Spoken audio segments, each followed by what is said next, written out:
Nos damos la bienvenida al economista Rodrigo Mendieta. Él fue decano de la Facultad de Economía, es profesor e investigador de la Universidad de Cuenca. Economista Mendieta, bienvenido. Sin duda, de entre tantas aristas que tiene el complejo manejo del país, una de las que mayor expectativa ha tenido en el gobierno de Guillermo Lasso y para cualquier gobierno que se hubiese hecho cargo del país es el de la reactivación económica. ¿Cómo mira usted de lo que se conoce ya hasta el momento de los planes presentados por Guillermo Lasso? ¿Cree que efectivamente se esté enrumbando al país adecuadamente hacia esta reactivación económica? Muchas gracias por la entrevista, Gustavo, Rosana, buenos días, y también a quienes nos siguen por este medio de comunicación. Pienso que sí, pienso que primero dos cosas fundamentales. La primera, que se esclarece una serie de cosas que se han venido elucubrando en los últimos días. No se sabía por dónde podía venir, sobre todo el tema de reforma tributaria. Porque la reforma laboral, a pesar que va a ser la más difícil desde mi punto de vista, la discusión en la Asamblea, pero la reforma tributaria se ha venido ensayando con varios anuncios y quizás ahora tenemos claridad al respecto, por un lado. Y por otro lado también veo que lo que se plantea de fondo es devolverle, ¿no?, y algo que hemos venido diciendo desde hace tiempo, devolverle el rol protagónico de la economía al sector productivo, al sector privado, pero sin que eso signifique, y ahí es en donde está la parte que yo más veo con beneplácito el asunto, sin que eso signifique una reducción en el rol que debe tener el Estado, el gobierno, sobre todo considerando las difíciles cifras y condiciones económicas que tenemos en este momento en la economía ecuatoriana.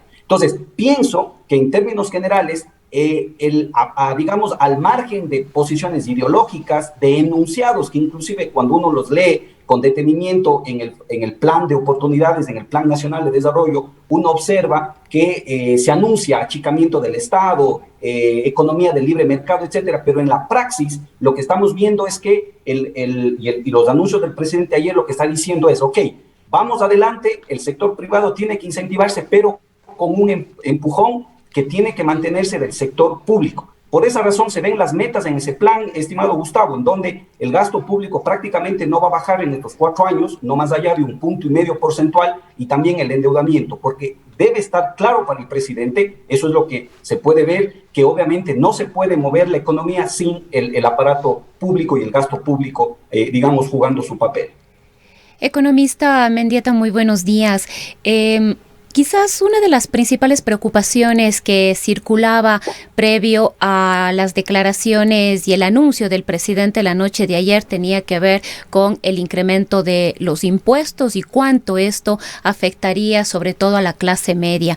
Este anuncio estuvo dirigido únicamente, podemos decir así, al impuesto a la renta para las personas que ganan más de $2,000, que de una u otra manera sí engloba, digamos, a un grupo de la clase media de nuestro país. ¿Cuáles considera usted que van a ser los efectos de esto? Aunque no se ha detallado exactamente qué es lo que va a hacer o en qué porcentajes o cuántos puntos se va a aplicar, ya se ha anunciado que esto será progresivo y que se irá incrementando en la medida en la que la economía también vaya mejorando. Bueno, en los temas tributarios, Rosana, pienso que hay mayor claridad en los anuncios que se dieron, no así en el tema laboral, a pesar de que en los dos casos habrá que esperar los cuerpos legales que se presenten, porque obviamente vendrán ahí cómo se va a ir instrumentalizando cada uno de los temas. Así es. Sin embargo, mire, hay algo que hemos venido repitiendo desde hace mucho tiempo y el presidente ayer fue claro, el no aumento del IVA, porque eso en las condiciones de la economía ecuatoriana hubiese sido nocivo, sobre todo para la para una gran proporción de la población. Entonces, en este momento lo que se hace es dos cosas, lo que ayer se anunció. Primero, en el caso del impuesto a la renta para las personas que ganamos más de $2,000 al mes, es una reducción en las deducciones. Hemos dicho que uno de los problemas estructurales que tiene el sistema impositivo ecuatoriano y de toda América Latina son el excesivo gasto tributario, que justamente se derivan de estas exenciones que una vez que se crean, después se van abusando de las mismas. Así es que creo que por ahí va a estar el tema, son reducción en las deducciones, es decir, para ponerlo más claro para quien nos escucha, las deducciones que este momento se da cuando uno declara el impuesto a la renta, tiene una serie de gastos que uno puede, o con los cuales uno puede deducir de esa base imponible y obviamente el monto a pagar es menor. Si esas deducciones se revisan, vamos a ver cómo vienen y que obviamente sean coherentes como en las condiciones que en este momento estamos, obviamente eso va a dar paso a una mayor recaudación. Y creo que ahí está focalizándose la reforma en las personas que en este momento, primero, tienen un empleo formal, tienen un empleo adecuado que no llega a ser más allá del 30% de personas y de eso un porcentaje mucho menor de quienes ganamos más de $2,000. Y por otro lado, se plantea un impuesto al patrimonio, que esto lo venimos diciendo que debió haberse dado inclusive el momento más duro de la pandemia en el año 2020. Se planteó aquello para poder generar políticas de contención social que lamentablemente, sobre todo laboral, que lamentablemente en el Ecuador no se pudo dar. Ahora se está planteando aquello con personas que tienen patrimonios sumamente elevados y que, dijo ayer el presidente, no son más de 20,000 personas. Entonces, creo que desde el punto de vista tributario está cayendo el peso sobre las personas que más pueden en este momento tributar y creo que estamos llamados a arrimar el hombro para que eso suceda. ¿Eso qué es lo que va a generar? Por un lado, que el sistema de incentivos tributarios para el sector productivo se active, pero por otro lado también a sostener el gasto público, que repito, está claro este momento en el presidente, o debe estar claro que eso es importante para la reactivación económica, porque sin eso no tenemos obra pública, no tenemos inversión y no tenemos gasto en sectores estratégicos como educación, salud, seguridad. La economía y la política van muy ligados, usted lo sabe, economista, y en esto también hay un universo de pensamiento de economistas en el país. Sin embargo, evidenciamos ciertas coincidencias entre economistas ortodoxos y heterodoxos en las primeras declaraciones, análisis que van haciendo. Hay una coincidencia, por ejemplo, tanto en economistas de izquierda como de derecha, no total, por supuesto, pero hay una coincidencia entre importantes portavoces en criticar el incremento de impuestos. Coinciden en que más bien es el momento de reducir. Lo cierto es que en la medida se reducen algunos impuestos y quisiéramos conocer su punto de vista sobre este balance. ¿Qué está pasando con los impuestos con Guillermo Lasso? Por otra parte, también deploran el hecho de que se presente como mega ley. Esto le da pocas oportunidades de que sea aprobada en la Asamblea. Posiblemente tendrá que entrar por el peso de la ley y por la terminación del plazo de los 30 días, es lo que se señala. Rescatan de las propuestas de Lasso una cierta redistribución que se está haciendo de la riqueza del país, pero no están de acuerdo, sobre todo los economistas de izquierda, con la reforma laboral, que la consideran como obtusa para los tiempos que vivimos. ¿Cuál es su opinión sobre estos temas? Yo creo que la discusión entre economistas, ya que ha tocado ese punto, estimado Gustavo, no solamente es entre una ideología o una corriente u otra, sino más bien yo creo que hay economistas que son más políticos que otros, es decir, que están en una palestra política y ahí obviamente a veces nos podemos confundir porque que quitamos objetividad al análisis y quitamos también rigurosidad al análisis, ¿no es cierto? Entonces es importante ver también que se haga un análisis desde el punto académico, desde el punto riguroso, desde un punto analítico, con datos, obviamente también con evidencia empírica, porque hay muchas cosas que ya se han hecho en otros lados y que obviamente podemos utilizarlos, ¿no es cierto?, como referentes. Desmenucemos entonces un poquito esto con la intención de tener el análisis más objetivo posible. ¿Qué hay con respecto a los impuestos, por ejemplo? Pienso que está acertado el hecho de que la carga impositiva esté sobre los que más tienen, porque eso tiene dentro un gran componente de redistribución. Obviamente ya saltarán quienes se verían afectados por un impuesto al tema patrimonial, pero esto se viene discutiendo en muchos países, inclusive desarrollados, de que se tiene que mejorar el tema de redistribución y yo creo que se está apuntando hacia ello. Más todavía, si es que este momento necesitamos sostener un ingreso público para poder, ¿no es cierto?, cubrir el gasto que tiene que ver sobre todo en ayuda de tipo social. Así es que pienso que eso es acertado. ¿Es esto lo que está permitiendo esta redistribución de la riqueza en alguna medida? Así es. Y obviamente está haciendo que paguen más los que más tienen. Vamos a ver cómo viene esta gradualidad a la que hizo referencia el presidente de la República, pero en el tema patrimonial está claro, es decir, se está planteando un impuesto para personas que tengan un patrimonio superior a los $500,000. Pero todavía no se conoce cuánto va a ser, en qué medida va a ser esto. No se conoce cuánto va a ser, habrá que esperar ese planteamiento, ¿no es cierto?, a ver cómo viene, pero estamos hablando de un mínimo de la población. De palabras del mismo presidente ayer decían 20,000 personas que obviamente pues se corresponde hacer digamos, este esfuerzo. Digamos que tienen un patrimonio superior a los $500,000 y quienes tienen un patrimonio superior al $1,000,000, que sería contribución por una sola vez.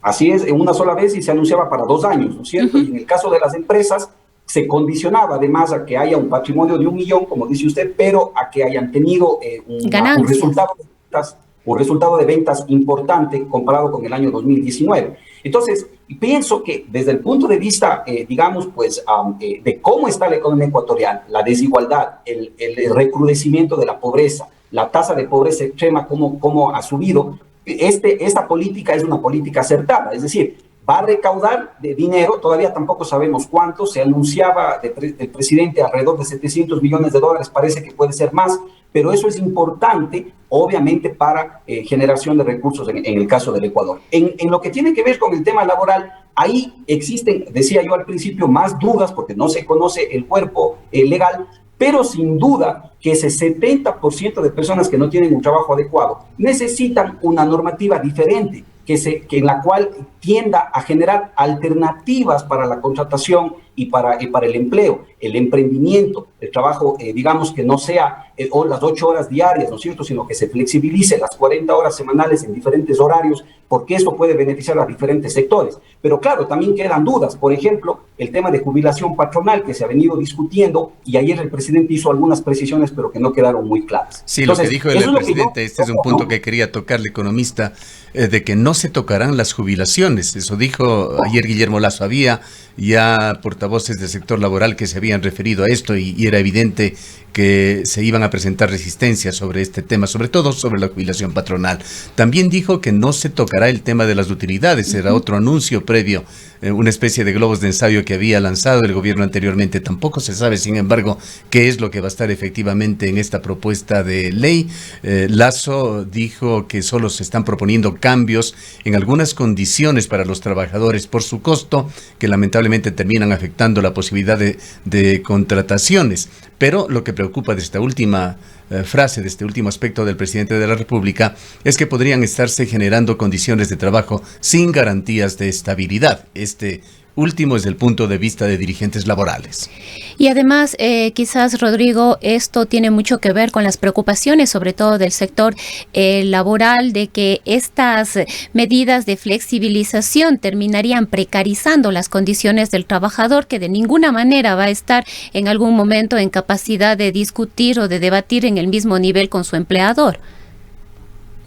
Bueno, hay muchas aristas. Una de ellas, quizás la más profunda, es justamente cómo van a convivir dos cuerpos legales. Eso es un poco lo que a mí más me ha quedado, digamos, en la duda, y hay que ver cómo, repito, ya estaría el cuerpo legal. Pero sin embargo, yo creo que aquí, en los temas laborales, el Ecuador siempre cuando tiene estas discusiones, se ha enfocado en las personas que trabajan. Y pienso que el anuncio y que la intención en donde viene el tema de la reforma laboral es en las personas que no trabajan, en todas esas barreras estructurales que tiene el mercado laboral ecuatoriano. Todas las personas jóvenes, las brechas entre mujeres y hombres, todo lo que significa la problemática de contratación para emprendedores, pienso que están recogidas ahí. Repito, es ese 70% que este momento deberían tener voz sobre lo que venga en una reforma laboral. Lamentablemente siempre caemos en ese error, estimada Rosana, que tienen voz los que tienen en este momento trabajo. Para nosotros no es problema, porque seguiríamos con las mismas leyes. El tema es pensar en ese 70% que es la gran mayoría de ecuatorianos. ¿Cómo se debe analizar, una vez que se conozca, por supuesto, la propuesta completa de Guillermo Lasso, el tema de progresividad, o visto desde otro punto de vista, el de regresión de derechos que podría estarse dando en el tema laboral? Tendría que analizarse a profundidad, tendría que analizarse los impactos que se van dando. Por ejemplo, el día de ayer, cuando se anunció que podrían las personas estar hasta 4 años con un contrato, pero ¿qué pasa cuando esté a un mes de cumplir esos 4 años? Se puede dar también un abuso de parte de las empresas. Eso se ha dado y eso no podemos, digamos, pues tapar el sol con un dedo, digamos así, ¿no? Así es que se tiene que tener cuidado con ello.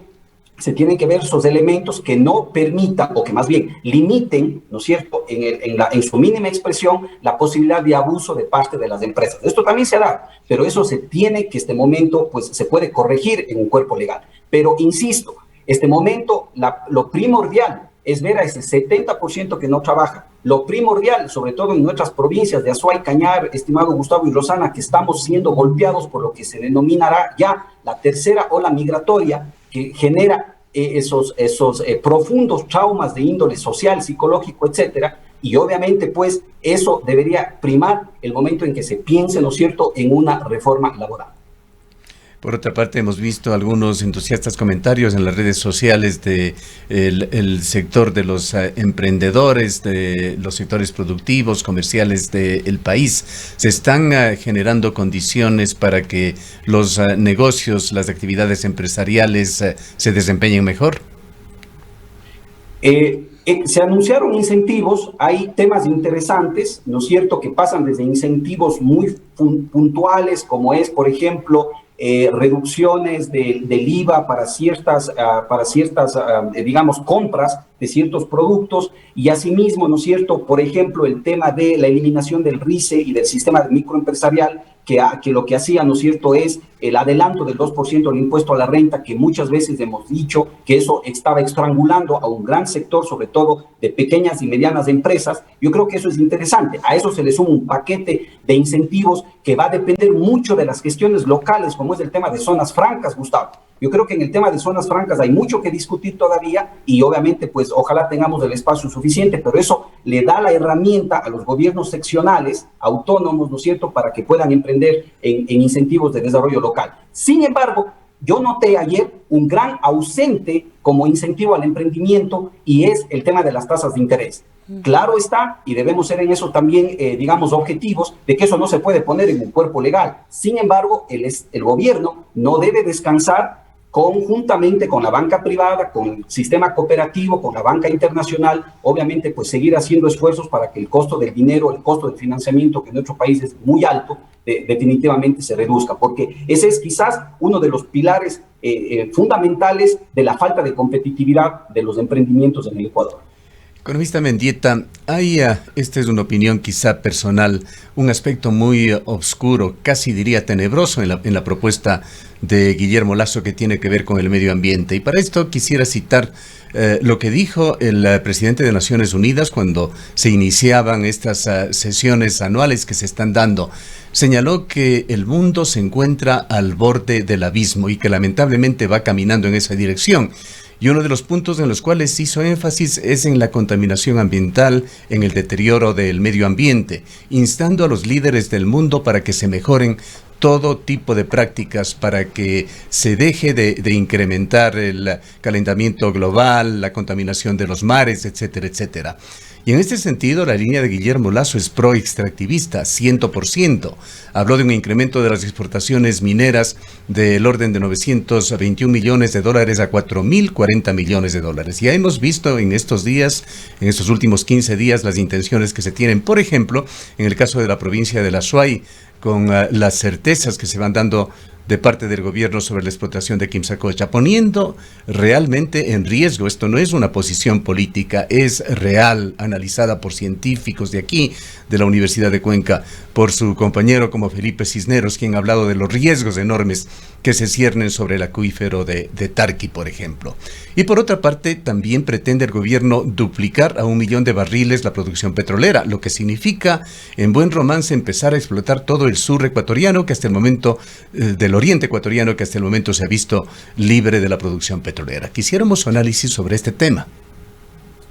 En eso concuerdo con usted, Gustavo. Definitivamente existe una suerte como de no claridad, pero que esa no claridad puede, ¿no es cierto?, leerse también como una intención a poder, digamos así, sostener el modelo de gasto público en los temas de extracción, tanto de hidrocarburos como en los temas mineros. En el plan de desarrollo, en el plan creando oportunidades, ¿no es cierto? Justamente se trata de duplicar la producción petrolera a 1 millón de barriles diarios, y obviamente lo que eso deja entrever es, bueno, ¿qué va a pasar? Digamos, lo que eso va a implicar entonces nuevas explotaciones, va a implicar, ¿no es cierto?, que estemos hipotecando quizás un futuro desde el punto de vista medioambiental, y obviamente en el tema minero esta preocupación es todavía mayor. Pienso que ahí, ¿no es cierto?, se tiene que seguir discutiendo, se tiene que seguir poniendo los puntos de vista donde necesitamos tener un modelo de desarrollo que supere este tema extractivista en el Ecuador y que más bien se afiance en otras industrias, en el tema cultural, en el tema turístico, en el tema de la educación, en el tema científico, y obviamente pues dejar de depender cada vez menos del tema extractivista. Pero lo que se ve, si yo concuerdo con usted, es lo contrario, ¿no? Así es que ahí yo creo que hay mucho que discutir todavía y un tema de debate abierto, ¿no? Bien. No sé si algo más desea añadir usted, quizá algún aspecto importante que merezca el público conocer como interpretación de este plan que hoy lo propondrá en la tarde y lo ingresará ya oficialmente a la Asamblea del presidente Lasso. No, yo creo que ahorita lo que nos convoca es a estar muy atentos de qué es lo que va a pasar en la Asamblea Nacional. En este momento yo creo que ahí es en donde se debe focalizar digamos, los ojos de la opinión pública, porque vamos a ver, digamos, cómo se discute aquello, a qué intereses se responden los asambleístas, y obviamente pues esperemos, ¿no es cierto? Claro que esto tendrá que mejorarse, por supuesto, es decir, ninguna ley en ninguna parte del mundo pasa 100% como está. Creo que ahí va a haber mucho para mejorar y para analizar, y habrán cosas que obviamente entran como un proceso de negociación, en el sentido de que si se pone más alto, pues se quedará en un punto medio, etcétera, o viceversa. Y entonces eso, pero creo que tenemos que estar muy, muy atentos como academia, como medios de comunicación, como sociedad civil, porque obviamente se ven muchos temas que pueden ser muy importantes y beneficiosos para la economía ecuatoriana. Bien, muchísimas gracias por su análisis y por habernos acompañado. Han escuchado al economista Rodrigo Mendieta, ex decano de la Facultad de Economía, profesor de la Universidad de Cuenca.